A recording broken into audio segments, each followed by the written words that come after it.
वापस लो, वापस लो, वापस लो।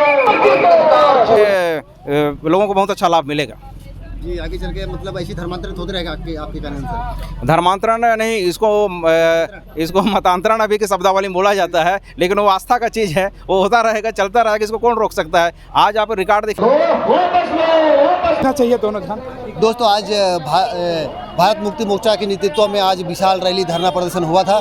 तो आज जानेंगे हम सुनील खलखोजी से जी क्या धरना था और रैली था, क्या चीज़ का धरना था। बहुत जसपुर में पूरा लोग ही लोग दिख रहे थे। आज भारत मुक्ति मोर्चा, राष्ट्रीय पिछड़ा वर्ग मोर्चा, राष्ट्रीय गुरु घासीदास सतनाम क्रांति मोर्चा और राष्ट्रीय आदिवासी एकता परिषद और यहाँ के जितने ईसाई महासभा, कैथोलिक सभा और सरना धर्मावलंबी, इन सभी संगठनों का संयुक्त तत्वाधान में ये बड़ा रैली था यहाँ।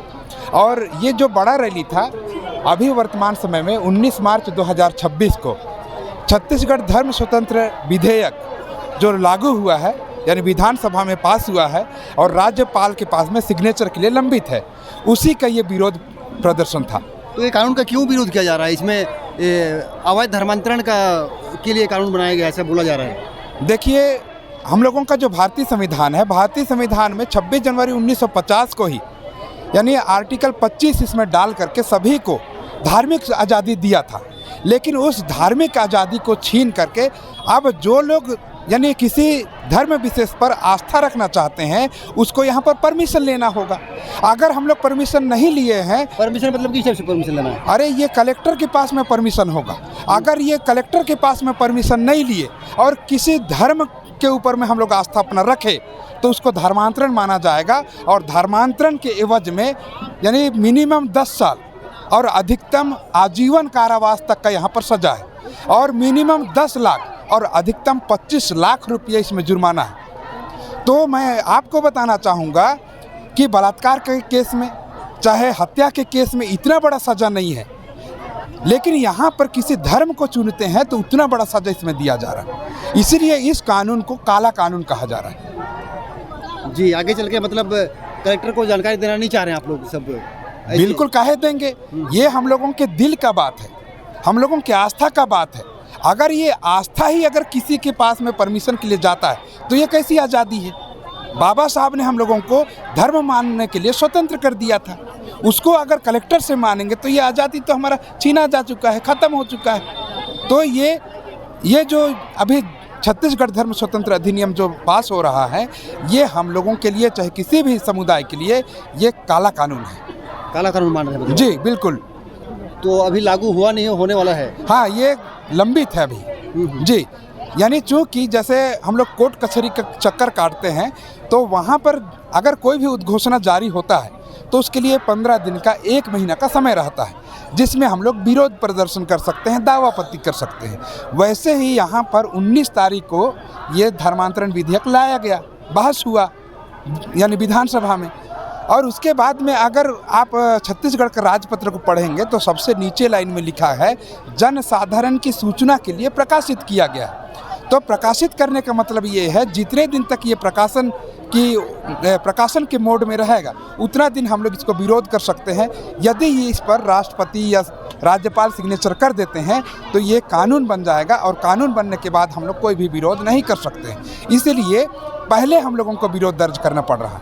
अच्छा जी। अच्छा, ऐसे बोला जा रहा है जानकारों के द्वारा, अभी देखिए इस क्षेत्र में आदिवासी ज़्यादा ईसाई बन रहे हैं। अगर आगे चल के ऐसी बढ़ता रहा तो आदिवासियत खत्म हो जाएगा, ऐसा बोल रहे हैं। क्योंकि ईसाई बनने के बाद में आदिवासी के रीति रिवाज हो गया, संस्कार हो गया, सारे अलग हो जाते हैं। तो देखिए, मैं आपको बताना चाहूँगा, सबसे पहले जो जनगणना है अंग्रेजों के समय में हुआ था, यानी 1871 में हुआ। उस समय से ले करके आदिवासियों को एनिमिस्ट या जीववादी ऐसा करके उनको 51 तक उनको अलग यानी कोड दिया गया, जिसमें आदिवासी लोग अपना धर्म को वहाँ शामिल करते थे।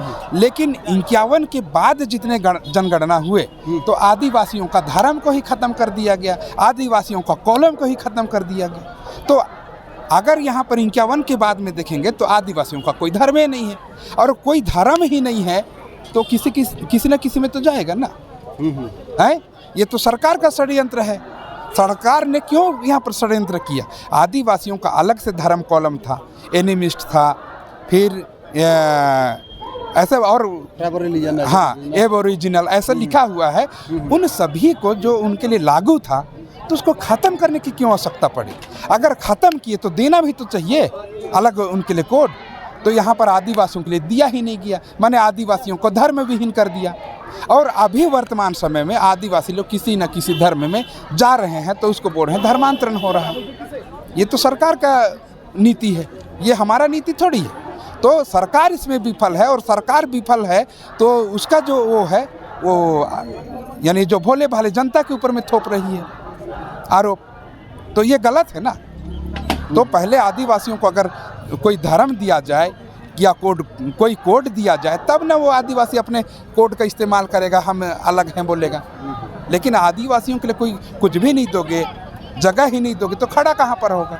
इस अधिनियम में और ये लोभ लालच से धर्मांतरित करते हैं तो वो सजा है, ऐसा है? इसमें लोभ लालच का तो कोई बात नहीं है वास्तव में। यहाँ पर यानी जितने भी प्रलोभन के अंतर्गत बहुत सारे चीज़ हैं, बहुत सारी चीज़ें, शिक्षा, हाँ, स्वास्थ्य और हाँ, बेहतर जीवन शैली, विवाह का वादा, ऐसा बहुत सारे लोग हैं। लेकिन मान लिया जाए यानी कोई हिंदू है, कोई क्रिश्चियन है ना, अगर दोनों लड़का लड़की बालिग हैं और वो लोग यानी पढ़ते पढ़ते में या मुलाकात में अगर उनके साथ में आपसी संबंध हो गया, यानी एक दूसरे से मिले, एक दूसरे को पसंद किए और उन लोग बोले कि मैं जीवन भर तुम्हारा साथ दूंगा या तुमसे शादी करूंगा, तो ये कहाँ से प्रलोभन हुआ? आप तो देखे होंगे यानी बहुत सारे जगह पर आदिवासी जो लोग हैं, कुछ लोग यानी जिनको हम लोग संसार उरांव बोलते हैं, और यानी कहीं पर क्रिश्चियन उरांव है, तो संसार उरांव और क्रिश्चियन उरांव दोनों आपस में मिल बांट के, चाहे होली हो, दीपावली हो, उसको भी साथ में मनाते हैं। क्रिश्चियनों का जो त्यौहार आता है उसमें भी साथ में मनाते हैं, मतलब साथ में उठते बैठते हैं, साथ में खाना खाते हैं। तो जब साथ में उठते बैठते हैं तो प्यार तो दोनों में हो ही जाता है ना। तो उसको यहाँ पर धर्मांतरण की श्रेणी में कैसे रखा जाए? तो यहाँ पर जो सरकार है वो गलत तरीके से परिभाषित कर रही है और यहाँ पर भोले भाले आदिवासियों को यानी भड़का रही है और आपस में लड़ाने का काम कर रही है। यहाँ पर ये जो धर्मांतरण का जो बिल है, जो लोग संसारी उरांव हैं या जो जिनको हम लोग संसार बोलते हैं या जिनको हम लोग हिंदू बोलते हैं और जिनको हम लोग क्रिश्चियन बोलते हैं, इनके बीच में आपस में लड़ाने का जो वो है कानून है, वो यही कानून है जी। देखा जाए तो आगे चल के बहुत मतलब बड़े पैमाने पे ईसाई धर्म स्वीकार कर रहे हैं आदिवासी लोग। ऐसा चलता रहा तो आदिवासी तो खत्म नहीं हो जाएगा? मैं इसको ऐसा तो मैंने नहीं देखा हूँ कि बड़े पैमाने पर मान रहे हैं। नहीं, देखा जाए बोलते हैं कि 2.5 लाख 3 लाख करीब आंकड़े बताते हैं जसपुर जिला में। हाँ, आज की डेट में। आज के डेट पे हाँ, तो इतना ऐसे बढ़ते जाएंगे तो फिर आदिवासियत और संस्कार रीति रिवाज सब खत्म नहीं हो जाएंगे? देखिए, यानी किसी भी धर्म को अगर बदलना है तो पहले उनका विचार परिवर्तन करना पड़ता है। तो अगर यानी हम लोगों का जैसे प्रकृति पूजक लोग हैं, अगर प्रकृति पूजक जो लोग अभी कर रहे हैं है ना, उन लोग भी अपने धर्म का अगर प्रचार प्रसार करें तो देखिए, मैं आपको बताना चाहूँगा कि प्रकृति पूजा भी बहुत अच्छी विधि है, बहुत अच्छा रीति रिवाज है। उसमें भी अगर हम लोग करें तो इसमें भी हम लोगों को बहुत सारे लोग यानी प्रकृति धर्म को अभी भी मानते हैं और आगे भी माने, क्योंकि यहाँ पर जितने भी लोग हैं यानी जैसे उरांव में ही जितने भी टोटम होते हैं, ये सारे के सारे प्रकृति से जुड़े हुए टोटम हैं। तो यहाँ पर प्रकृति पूजक के जितने भी हमारे लोग हैं, अगर यहाँ पर अगर प्रचार प्रसार करें, अपने आस्था को, अपनी संस्कृति को बड़े पैमाने पर अगर प्रचार प्रसार करें तो सारे लोग इसमें भी आ सकते हैं, इसमें भी आ सकते हैं। अब मेरे को ही देखिए, मैं अभी पूरे छत्तीसगढ़ में घूम रहा हूँ, तो छत्तीसगढ़ सहित हमारे सरना धर्मावलंबी जो हैं अभी वर्तमान समय में, उनके पास भी मैं 2 बार 3 बार मैं खुद गया हूँ। उन लोग भी मेरे को बुलाते हैं, खलखो भैया आप भी आओ, हमारे पास में सरहुल है, आप भी आओ। तो मैं भी खुद यहीं पर दीपू बगीचा में मैं भी खुद शामिल होता हूँ, उन लोग बुलाते हैं मेरे को। और यानी यहीं पर नहीं, हम लोग झारखंड में भी सरना धर्मावलंबियों के साथ में झारखंड भी हम लोग गए, बिरसा मुंडा का जन्मस्थली गए, फिर सिद्धू कान्हू का वो में गए, फिर उसके बाद में एक और है यानी एक भगत हैं, क्या नाम है उनका? राजेश? नहीं, जो हमारे महापुरुष हैं, भगत। हाँ, वीर बुद्धू भगत, वीर बुद्धू भगत के जन्म स्थली पर हम लोग गए। वो जहाँ पर वो आंदोलन करते थे, जिस जंगल में रहते थे, जिस पहाड़ पे वो सोते थे, है ना, वहाँ का जो पानी पीते थे, उन सभी जगह पर हमने विजिट किया और वहाँ के लोगों के साथ में हम लोग मिले।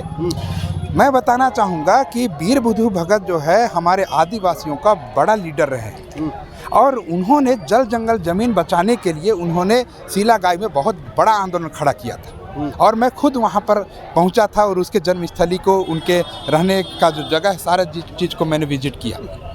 तो आज भी हम लोग यानी उसको मानते हैं, अपना पुरखा मानते हैं और उसका सेवा पूजा हम भी करते हैं। जी जी, यानी कि ये धर्म विरोधी कानून मान रहे हैं, कानून मान रहे हैं, इसको वापस होना ही चाहिए कह रहे हैं आप लोग। हाँ बिल्कुल, ये जो छत्तीसगढ़ धर्म स्वतंत्र यानी विधेयक अभी पास हुआ है और जिस पर साइन नहीं हुआ है, इस कानून को बिल्कुल वापस करना चाहिए। ये मानवता के खिलाफ है और हमारे धार्मिक आस्था के खिलाफ है, संविधान के खिलाफ है, इसको वापस होना चाहिए।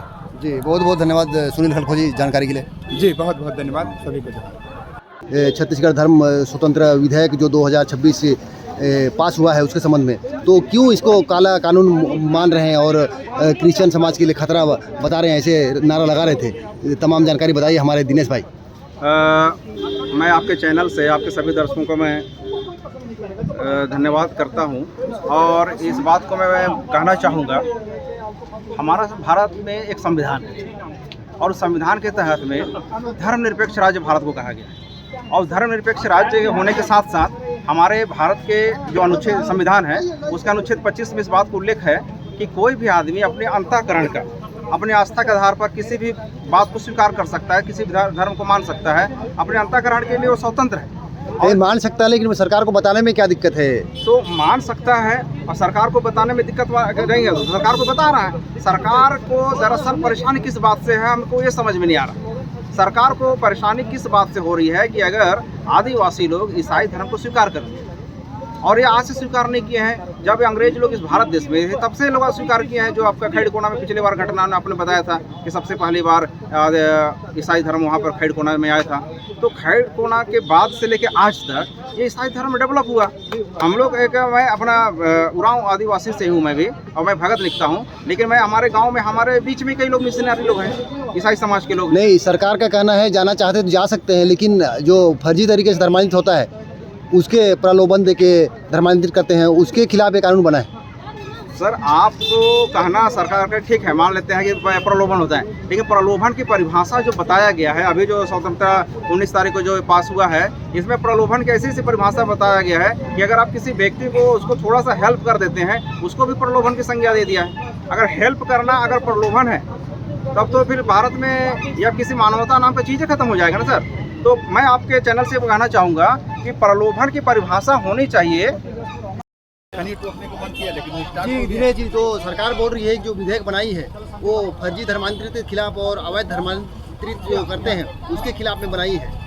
इस बात के लिए मैं शासन प्रशासन का शुक्रगुजार कहूँगा कि उन्होंने जैसा परिभाषा दिया है कि धर्मांतरण होता है, लेकिन उसमें एक शब्द है जो लालच देकर या प्रलोभन देकर के, इसके वजह से लोग धर्मांतरित हो रहे हैं। ये गैर कानूनी उनका कहना है, बिल्कुल सही बात है, लेकिन प्रलोभन का एक परिभाषा होना चाहिए कि हम किस बात को प्रलोभन कहा जाए।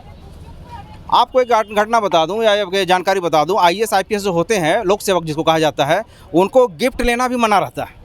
कहीं क्या वो घूस के रूप से ना ले, पैसा तो घूस में आ जाता है, रिश्वत में आ जाता है, लेकिन उनके लिए गिफ्ट भी जो रहता है वो भी मना रहता है, कुछ गिफ्ट जो हैं, लेकिन फिर भी से आज हो रहा है। तो आज हमारे आदिवासियों के बीच में प्रलोभन का परिभाषा क्या है? अभी का जो आप उठा के देखिए, पढ़ के देखिए, आज हम उसको बैग में है, वो हमारा धर्म स्वतंत्रता विधेयक जो बना है उसमें ऐसी बातें लिखी हैं कि अगर आप किसी की मदद कर रहे हैं तो भी आप उसको धर्मांतरण प्रलोभन दे रहे हैं, ऐसा कह रहा है। तो इसकी परिभाषा थोड़ा सा लचीला होना चाहिए। हमारा संविधान लचीला संविधान है। जैसा आज 1962 में जो MP में धर्म स्वतंत्रता विधेयक जो बना हुआ था 1962 के तहत में, उसके तहत भी हमारे क्या कहना चाहिए, हमारे क्षेत्र में जो भी प्रलोभन या ऐसा अन्याय या अत्याचार या फिर ऐसा आरोप लगता था उनको जेल की हवा खानी पड़ती थी। तो वो कानून हमारे पास ऑलरेडी था, लेकिन इनको इतना कड़ा और इनको टाइट या फिर इनको इतना ज़्यादा दबोचने जैसे या फिर उसको एक ही बार में मरवा देने जैसे वाला कानून बनाया है। इस बात से तकलीफ हो रही है यहाँ के जितने जो आज आए हुए थे ईसाई समाज के लोग। जी, आगे चल के देखा जाए तो काफ़ी संख्या में ईसाई धर्म स्वीकार कर रहे हैं ना, तो ऐसा बताया जाता है कि 2.5 लाख से 3 लाख हो गए हैं जसपुर जिला में। तो ऐसे बढ़ता रहा तो आदिवासी के जो रीति रिवाज संस्कार जो होते हैं ईसाई धर्म में जाने के बाद में, तो ये सब मानते नहीं, आगे चल के ख़त्म हो जाएगा क्या? आगे चल के हमारी जो संस्कृति है ये तो आदिवासी, देखो आदिवासियों के लिए संविधान का जो दायरा है उसमें ऐसा लिखा हुआ है, ऐसा कहा जाता, बताया जाता है सुप्रीम कोर्ट, आदिवासी को हमारा कल्चर की वजह से हमको आदिवासियत मिला है, धर्म की वजह से नहीं। और आदिवासी अगर किसी भी धर्म को स्वीकार करता है तो भी वो आदिवासी रहता है, बशर्ते वो संस्कार खत्म हो जाते हैं ना, बशर्ते वो अपने संस्कार को ना छोड़े। तो बहुत सारे संस्कार तो उसके रहते हैं, 1-2 संस्कार में उसका जुड़ जाता है, ऐड हो जाता है, पूरा तो छूट जाता है ऐसा नहीं कहूँगा। बहुत सारे संस्कार को मानते हैं आज भी, नमक खाने को मानते हैं, डंडा खिरना को मानते हैं, फिर और भी कुछ त्यौहार होते हैं उनको मानते हैं, तूली चुट्टी होता है वो सबको मानते हैं, शादी होता है तो शादी चर्च में लोग करते हैं। तो कुछ बातें मॉडिफाई हुआ है और कुछ बातों को पुरानी विधि को भी हमारे मानते ही हैं। तो इसके लिए ऐसे बोला जाता है कि अगर ईसाई बन जाते हैं तो ईसाई में वर्ग व्यवस्था नहीं है, ईसाई मतलब अल्पसंख्यक, आदिवासी खत्म हो जाता है, इसीलिए जानकारी देते नहीं, ऐसे बोलते हैं सरकार। नहीं, अल्पसंख्यक एक अलग चीज़ है। ईसाई में देखो हमारा जो क्षेत्र है 5वीं अनुसूची क्षेत्र है, 5वीं अनुसूची क्षेत्र में अगर आपको जानकारी मैं बता दूं, हमारे लोगों को जानकारी होना चाहिए कि हमारे 5वीं अनुसूची क्षेत्र में ये जो पंचायत चुनाव होता है ये भी नहीं होना चाहिए। पंचायत चुनाव हमारे लिए गैर कानूनी है। ये जो 1993 में 73वां संशोधन किया, ये जनरल क्षेत्र के लिए पंचायत राज है, लेकिन पंचायती राज को अनुसूचित क्षेत्र में लागू कर दिया। वैसे ही धर्म का जो कानून बना है, ये धर्म का जो कानून बनाए हैं तो अनुसूचित क्षेत्र के लिए इसको रियायत देना चाहिए। अनुसूचित क्षेत्रों के लिए विशेषकर जो आदिवासी लोग हैं, इतने सारे से लोग प्रताड़ित थे, जंगल में थे, 5000 साल से उनको गुलामी में रहे हैं उस समय की व्यवस्था का, वर्ण व्यवस्था का कहें या कोई भी व्यवस्था का, तो इस वजह से इनको रियायत देना चाहिए। और अचानक से ऐसा कानून बना करके इनके ऊपर में जो आज भीड़ हुआ, ये चीज़ नहीं आना चाहिए। देखिए आगे चल के काफ़ी सुनील भाई से बात किया मैंने, ये जो हम लोग का वो नहीं है क्या, हिंदू ईसाई सिख ईसाई हाँ। कोड रहता है, कोड हाँ, कोड नहीं आदिवासियों का, अगर कोड मिलता है तो ईसाई अभी आदिवासी लोग चले गए हैं, बिल्कुल वापस आएंगे वो लोग। बिल्कुल सही आप बोले, बिल्कुल आपने सही कहा कि अंग्रेज़ों के समय में जब हम भारत में गुलाम थे, अंग्रेज़ों के गुलाम थे, लेकिन अंग्रेज़ों ने 1861 से लेकर के 1931 तक हमारे जो जनगणना हुआ, उस जनगणना में आदिवासियों को कहीं कहीं पे बोला कि ये जीववादी हैं, कहीं पर इनको आदिवासी कहा, कहीं पे इनको प्रकृति पूजक, ऐसे अलग अलग हर 10 साल में जो जनगणना हुआ उसमें बताया। लेकिन आज़ादी होने के बाद, तथाकथित आज़ादी हुआ, उसके बाद हम आदिवासियों को पूरे के पूरे हिंदू धर्म में डाल दिया गया। ये हिंदू कॉलम है उसमें डाल दिया गया, जिसके वजह से हमारे पूर्वखा लोग अपने आप को हिंदू मानने लगे। उसके पहले हम लोग को आदिवासी कहा जाता था। आज भी अगर वो कॉलम दे दिया जाए तो आदिवासी का कॉलम बरकरार रहेगा। जितने भी क्रिश्चियन हैं वो अपने आप को आदिवासी में ही दिखाएंगे, शासन भी खुश रहेगा, हम भी खुश रहेंगे, आपको भी, हम सबका अच्छा रहेगा। लेकिन शासन कहीं ना कहीं हमारे लोगों को दबाव बना करके, हमारे लोगों को उस कॉलम से हटा करके आज मांग हो रहा है, सरना कोड का मांग होता है झारखंड में, कई जगह आदिवासी कोड का मांग होता है, कॉलम का मांग होता है। तो अगर आदिवासी कॉलम शासन दे दे तो हमारे आदिवासी लोग शांत फिजा में रहने वाले लोग हैं, तो इनको किसी प्रकार की कोई आपत्ति नहीं होती। आज तक कोई आपत्ति था भी नहीं, लेकिन ये धर्म का नाम लेकर के ये झूठा धर्मांतरण का आरोप कई बार लग जाता है, कई बार फर्जी भी रहता है। तो इस तरह से हमारे लोगों को जो डेवलप हो रहा है हमारे बीच में जो आदिवासी हैं, जिसके वजह से यहाँ पर स्कूल आया, शिक्षा आया, शिक्षा के साथ साथ में नौकरियाँ आई, नौकरियाँ आने के बाद में उनका जीवन स्तर में सुधार हुआ, तो वो सब का फ़ायदा उनको मिल रहा है। इस वजह से उनको फिर से मनुस्मृति में जो आदिवासियों को जो अछूत गिनाए जाते थे, उसी कंडीशन में लाने का सरकार काम कर रहा है। जी, काफ़ी लोग बोलते हैं कि शिक्षा के नाम पे धर्मांतरित करते हैं, स्वास्थ्य के नाम पे करते हैं, अच्छी शिक्षा देख के उधर चले जाते हैं, उसके बाद में ईसाई धर्म में चले जाते हैं। तो मतलब सरकार की विफलता का फ़ायदा उठा रही है ईसाई समाज। नहीं, ये तो जसपुर ज़िले की बात है। आप दूसरे जगह भी जाके देखेंगे तो धर्मांतरण जो होता है, अच्छी शिक्षा जो थी, आप शिक्षा का आंकड़ा उठा के देखिए, जब से प्राइवेटीकरण आया 1990 के बाद से, तो तब से प्राइवेट स्कूल ज़्यादा हुआ है। उसके पहले प्राइवेट स्कूल जो थी, जहाँ पे जो बीहड़ इलाका था, आपका सन्ना में जाके देखिए या फिर रास्ता तरफ जाके देखिए, वहाँ पे उन दिनों में उन्हें मिशन के लोग आके स्कूल खोले, जंगलों में जाकर उन्होंने अस्पताल या डिस्पेंसरी की सुविधा दिया, तो उसके पढ़ाई से बड़े बड़े अधिकारी बने ईसाई लोग, इस आदिवासी समाज के लोग बने जो उसके साथ में रहकर पढ़ाई किए हैं, तो उनका जीवन स्तर में सुधार हुआ ना सर। तो इस जीवन स्तर में सुधार होने का है, धर्मांतरण करने का नहीं है। अगर शासन को धर्मांतरण से इतना दिक्कत है तो ये तो अंतःकरण की बात है। आर्टिकल 25 अनुच्छेद 25 भारत का संविधान वो बोलता है किसी धर्म को मान सकता है, उसका घोषणा कर सकता है, बता सकता है कि मैं इस धर्म को मानता हूँ। बताते नहीं ना, ईसाई समाज में जाने के बाद में बताते नहीं है, बताना नहीं चाहते नहीं है। अरे दरअसल क्या है कि वो आदिवासी हैं। जैसे मैं आपको एग्जाम्पल बता दूँ, हमारे दर्शकों को, जो आपके जो दर्शक हैं, वो अगर आप वहाँ जाके देखें जम्मू कश्मीर में, तो जम्मू कश्मीर का जो आदिवासी है वो मुसलमान धर्म को स्वीकार किया है। मुसलमान धर्म को स्वीकार किया, मुसलमान धर्म के आधार पर आस्था को मानता है और आज भी वो आदिवासी है। तो आदिवासियों के लिए किसी धर्म को मान सके ऐसा चीज़ है, लेकिन उसकी जो परंपरा है, रूढ़िगत जो रीति विधि है, रिवाज है, उसको नहीं छोड़ना चाहिए, तो वो आदिवासी रहेगा। ये दोनों को कैसे मान सकता है? रूढ़िवादी भी मान सकता है और अलग संस्कार। रूढ़ी प्रथा जो होती है ना सर, रूढ़ी प्रथा जो होता है वो हमारे पूर्वजों से चले आ रहा है, उसको मानना है। और आस्था आने के बाद अगर उसको तो कुछ बातों तो स्वीकार करते हैं धार्मिक रूप से, तो दोनों को अगर साथ में ले लेते हैं वो लोग, कई लोग। रूढ़ी प्रथा का शादी ब्याह अलग होता है, संस्कार अलग होता है, ईसाई रिवाज रीति रिवाज अलग होता है। ईसाई रीति रिवाज के साथ शादी करते हैं लोग, इसमें आ जाते हैं तो मोटिफाई, लेकिन ज़्यादातर लोग जो हैं बहुत सारे रीति रिवाजों को मानते हैं। तो आप इस चैनल से अगर ऐसा कहना चाहें, या फिर मैं आप सरकार अगर चाहती है कि आप ईसाई धर्म को मानो लेकिन पूरा परंपरा इसके अनुसार करो, आदिवासियत के अनुसार, तो उसको कोई दिक्कत नहीं होगा, ऐसा कहना चाहता है सरकार। ऐसा कुछ है तो इसके लिए फिर अपील करेंगे हम लोग अपने लोगों के बीच में जा कर के कि आप लोग ईसाई धर्म को मानना है मानो, लेकिन शादी ब्याह हो, चाहे बपतिस्मा हो, चाहे जो भी हो, उसको रीति रिवाज को उसी हिसाब से करो जो परंपरागत था। तो देखिए ये सब बातें बहुत लंबी बातें हैं, इसके पीछे षड्यंत्र है, बहुत सारा षड्यंत्र है, और षड्यंत्र को कभी फिर शासन प्रशासन ऐसे नहीं चलता है, उसके पीछे बहुत सारे रणनीतिक कूटनीतिक होती हैं। तो मैं आपके चैनल के माध्यम से बहुत सारी बातें आज क्या बताऊं, आप कभी हमारे भारत मुक्ति मोर्चा के संगठन में आइए और हमारे मीडिया प्रभारी बनिए, हम आपको बताते हैं कि भारत में कैसे कैसे षड्यंत्र हो रही है, ब्राह्मणवादी व्यवस्था के द्वारा, मनुवादियों के द्वारा कैसे षड्यंत्र किया जा रहा है, वो सारे षड्यंत्र का खुलासा आप वामसेप का मीटिंग में कभी बैठ के आ जाइए, तो जो इसका हमारे लोगों को बहुत अच्छा लाभ मिलेगा। जी, आगे चल के मतलब ऐसी धर्मांतरित होते रहेगा आपके कारण से? धर्मांतरण नहीं, इसको मतांतरण अभी के शब्दावली में बोला जाता है, लेकिन वो आस्था का चीज़ है, वो होता रहेगा, चलता रहेगा, इसको कौन रोक सकता है। आज आप रिकॉर्ड देखेंगे तो बहुत सारे लोग हैं जो कि इस में पंथ में चलते हैं। आशा करते हैं और आशा करते हैं कि प्रशासन इसको अपने माध्यम से